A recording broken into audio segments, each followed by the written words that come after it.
Today, we have a topic on resolving pain versus leveling up, and this moving from an external motivation for us to do the work to an internal fulfillment for us to go and do the work. So maybe, are you sick of having problems that motivate you to actually go do the work? And would you like to have that shift into something else?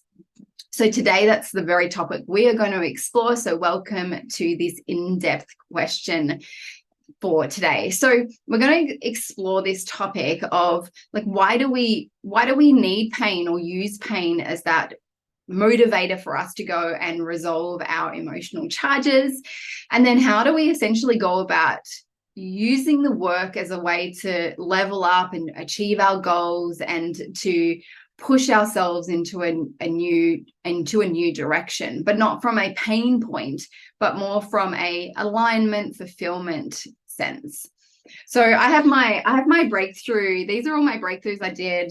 I've got 50 breakthroughs I did and 686 TAIs, or traits, actions, and inactions. So this is my very, very first one that I did in May 2009. And I've got all of them. So I was thinking, oh gosh, it would be interesting to find out when I started to do that leveling up versus working through what I perceived as emotional charges. And so my first time was, so what is that? That is 2011, 2 years. That's a long time. So 2011 was when the first time I did someone that I perceived to be above me, and that I perceived that I wanted to own actually it was one of the master facilitators in the US that I wanted to work on. So that was my first time. 2 years, or almost 2 years, less a month.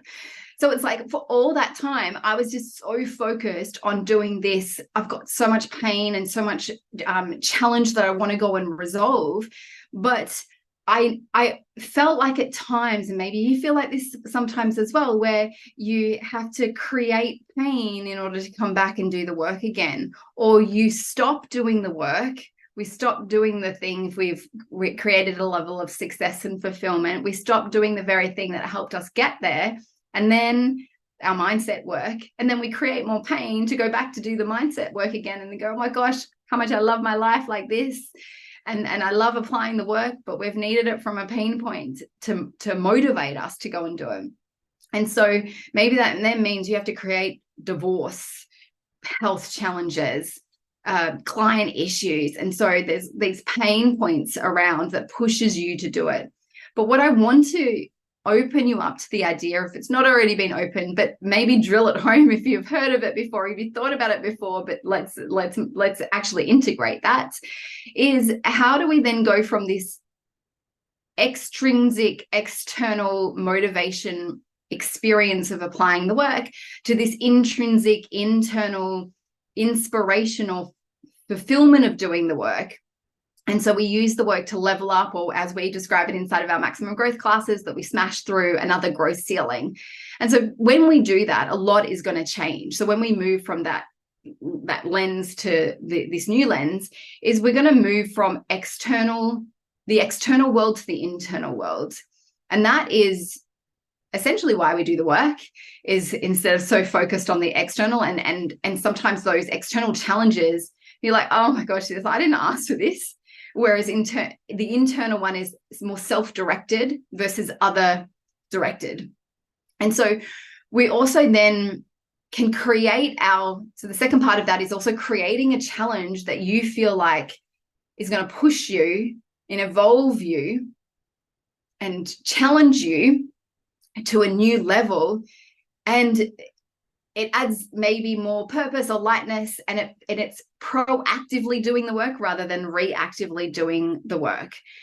So we're going to look at the two components, resolving pain and leveling up. So first of all, resolving pain, we can all put our hands up and say that it is definitely a catalyst for change. When we go through a painful experience, that we know that there's a birthing of some kind of change and something to shift inside of us.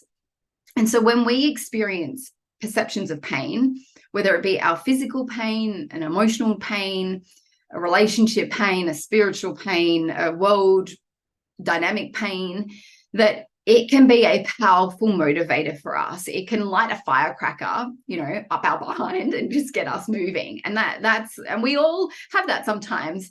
Let's not deny it. And sometimes we need it to push ourselves forward. And it's great. But as a go-to strategy, it is exhausting. It's exhausting because you never know when your next challenge is going to come. You don't know what type of challenge. You don't know how big it's going to be. You don't know how much it's going to impact and permeate into a lot of other areas of life. And that's just chaotic sometimes. And so this whole concept then of pain as a motivator is actually closely linked in with aversion motivator, or aversion motivation is maybe the better way to phrase it, which is that we use pain to avoid and escape an unpleasant situation. So let's put that into context. Let's say, for example, you have, we were talking, I did a post in the Students of Wisdom around exercise and health and putting that as a priority. And so let's say if someone's been diagnosed with a health condition, let's say it's high blood pressure, and then as a catalyst, because you need pain to get you to move, you then go, I've got to start caring about what my food intake is, moving my body, lowering my stress levels, and then you start to apply the work and do your mindset work and take other action around your life because you've got this pain. But it's because you want to actually avoid that pain. That's really why you're doing the work. And so that creates change. But then if it's not, there's another inspiring reason why you would continue that will just drop off when the pain's no longer there. So we can also see that with our own personal growth and overcoming adversity. We can see that someone who's experienced, say, a difficult childhood, and there's a lot of unprocessed emotion that they want to work through, and they want to break through this maybe generational cycle that they have pain points that they work through because they want to avoid it. And then the result of that is they have to keep on creating dynamics and then doing the work to avoid more of that dynamic. And so it becomes a driving force for us to have self-discovery for our growth. But again, long term, if we're then problem focused and we keep on focusing on problems and more problems, or in some cases, we get a lot of connection or engagement from people around us because of the problems, at some stage that, or you might want that to change. And so I'll give you some tips on how we can go about doing that. So I just want you to remember that pain is a catalyst for growth, and pain does serve. So it's not like we want to dissolve all of that and never have pain again, and we only want to focus on the fulfillment and the leveling up side. But because sometimes we need that pain, we definitely need it. So the other aspect then is the leveling up. So we've got the resulting in pain to shift us to do the work. And then we also have the leveling up to pursue our growth and fulfillment. So this is where if we look at Maslow's hierarchy of needs, which I'm sure everyone is aware of and knows and sees, is that hierarchy of the triangle, which has like your basic needs down the bottom. And then when you fulfill that, you go into the next needs, which is like home and making sure you have safety. And then it goes into like social, and then you self-actualize. So I want you to imagine that when it comes to our leveling up. We solve our problems or our levels of problems according to our needs and what obstacles we have and challenges that we encounter. But we want to be able to move from these basic survival needs and healing to then thriving and like, what do we want to do with our service to the world? What kind of big audacious goal do we have that we think, oh my gosh, I really want to go and shift and change that and level up in that? Maybe there's a business that you want to start, working with that you think, oh my gosh, that's so out of my reach, and then owning the traits of the greats of the individual that owns the company or works in the company, so you start vibing differently, and then it pushes you to grow and expands you to grow, rather than you've used the pain and you feel contracted and it's like, oh my gosh, I've got to escape this. You then go to this, I want to expand my awareness and my influence, and I want to have a greater impact because of doing the work. And so that's essentially then that concept of like leveling up. Do we call that then moving towards pleasure? I would reframe that, because it's not just all the pleasure stuff. It's the thing that you're willing to embrace pain and pleasure in the pursuit of, like, you're willing to do the hard work and the slog and the challenge and shift all that and pursue your goal and do the mindset work that it takes to get there. So that's embracing the pleasure and pain in the pursuit of it. So it's not, just want to reiterate with that it's not, one is pain is the away from aversion, and this is the towards. It's more, we want those goals and the things that we're leveling up that's aligned with our values, connected with our voids, it's connected with our vision that we want to create, and stepping up in that form. So let's come to then the path of growth and your path of growth.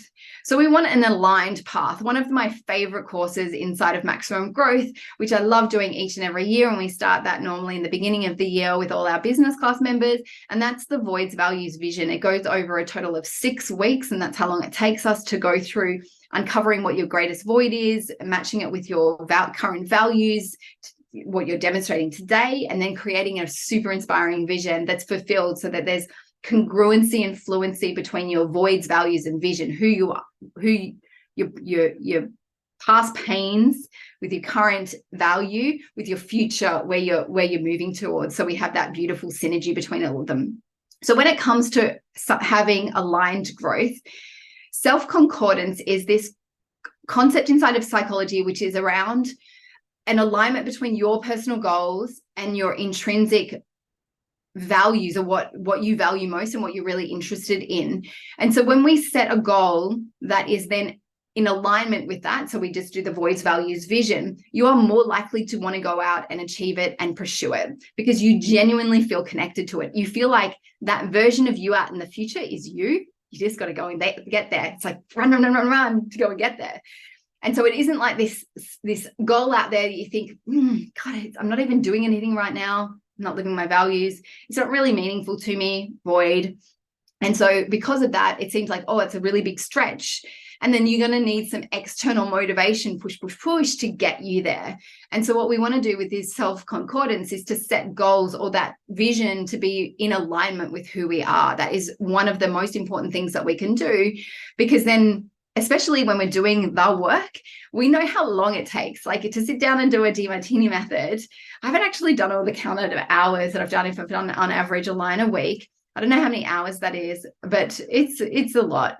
So if you're going to invest time to apply the work, you want to make sure that it's going to get you to where you want to go. It's going to awaken something inside of you, and that's purposeful, because you're going to sit down at least for, say, 30 minutes or an hour, or sometimes for long extended periods of time. And you want to make sure that this is moving the needle forward in the way that you want it to move it. And so this is something to think about and to ponder when you're thinking about, what are the things I want to level up with, and where is it that I want to grow to, and making sure that there's a fulfillment and alignment within it. We also want to have growth with purpose. And so if we're going to relentlessly, pursue something, and we're going to want to grow into it, we want to know the deeper reason. Why do we want this? Like, some people have, I want to have and go and do the work because they want financial freedom. And whatever financial freedom looks like to them, everyone has a different version of what that is, but let's say that that's the end goal. And so they don't really know why they want it. They just want it for the sake of wanting it. And then they think unconsciously, maybe it's actually because they think it will make them happy. Yeah, it happens sometimes, team. That pursuit, you work really hard, you put a lot of effort in, you're like, oh, if I had more money, I'd be so much happier. Unconsciously, you're thinking that because you don't really know why you do it. You're wanting to focus and pursue that growth path. And then when you get there, you're so disappointed because you're like, how come I don't feel any different? People have that academically when they're like, when I study and I get my degree, I'm going to be smart and I'm going to be intelligent and I'll know. But everyone knows that when you finish your degree, you know nothing. You're at the beginning, you're at the start line of your knowing.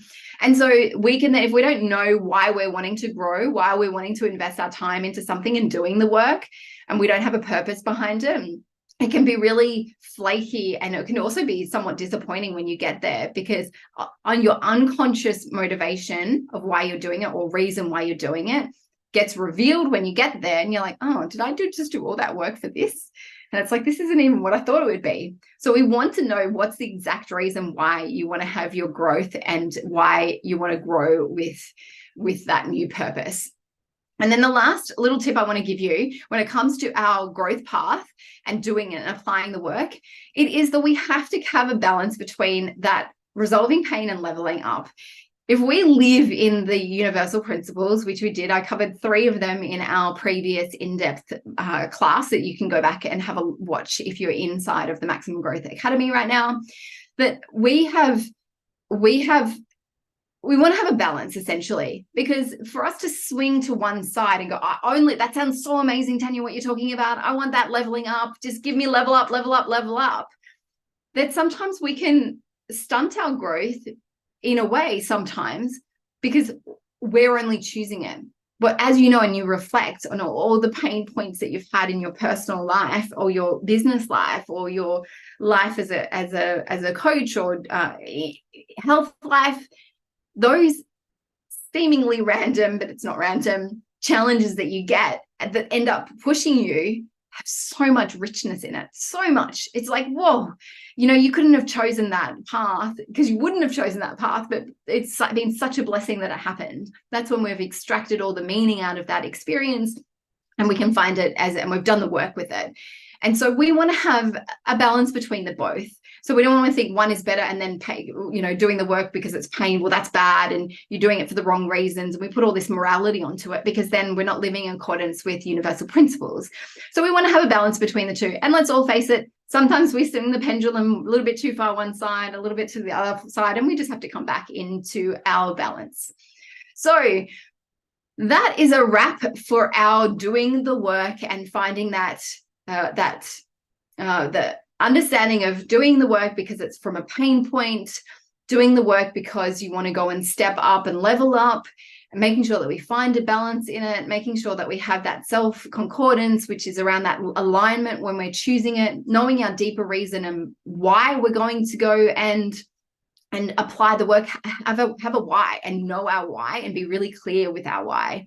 So hopefully you found this helpful. If you have, love to hear your comments below. Also note that we have a workbook for this as well. So if you are watching the Facebook Live, then you can find the workbook and just put a link and say, yes, I'd love the workbook. Just put your name down the bottom. If you are on the Maximum Growth Academy and watching this as a replay, you just have to hit the download button just below you. So thank you so much, team, for showing up for our in-depth question for today. Hopefully you found it lots of value. Love to hear from you, and I look forward to seeing you at the next perfect time. Okay, so we have wrapped up our Ask Me Anything class for today, or our in-depth question, and now we have our Ask Me Anything, because this is how we're running our class.